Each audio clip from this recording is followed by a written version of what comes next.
Juliana walked back home slowly. Her legs felt heavy. Her face was wet with tears and dust. When she pushed open the door, she saw her father sitting in the living room. His head was in his hands. He looked so small and broken. Something inside Juliana snapped. She dropped her bag and ran to him. She started hitting his chest with her fists.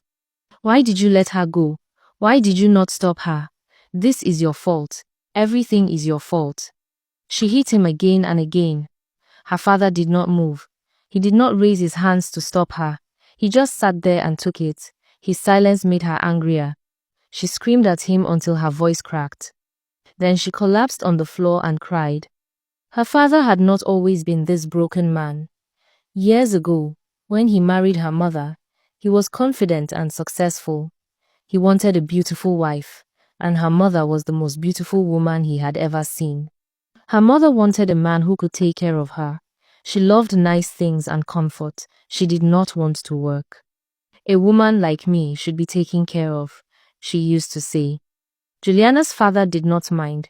He was making good money. He could handle it, and he did. For years, he provided everything. Her mother stayed home and enjoyed the life he built for them. They were happy, until tragedy struck. Just before everything fell apart, Juliana's father had finished building his house in the village. He had even sold some of his properties to complete it, believing he would acquire new ones soon. He had no idea that the tragedy waiting ahead would change everything. Days passed after her mother left. Juliana heard her father on the phone late at night. His voice was quiet, but she could hear the pain in it. He was talking to someone about her mother. Juliana pressed her ear to the door and listened. Her mother had gone to another man, a man who still had money, a man who was ready to take care of her needs. Her mother was almost 40 years old, but she was still very beautiful. Men still wanted her, and she had chosen one of them over her own family. Juliana felt sick. She watched her father break down often after that. Some nights, he cried in his room.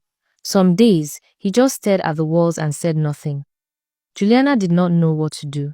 She was confused. She was just a child. How was she supposed to deal with all of this? The pain, the anger, the shame.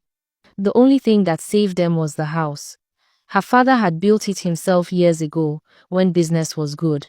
He owned the land. At least they could not be thrown out. At least they had a roof over their heads. And her father didn't want to sell the house. Eventually, one of her father's old friends gave him a job. The friend owned a warehouse and needed a manager. Her father knew the business well, so his friend employed him. The pay was not much, but it was something. They could eat again. Life was still hard, but they survived. Juliana watched her father leave for work every morning. He looked tired all the time. The man who used to tell funny stories at dinner was gone. In his place was a quiet, sad man who had lost everything, including the woman he loved.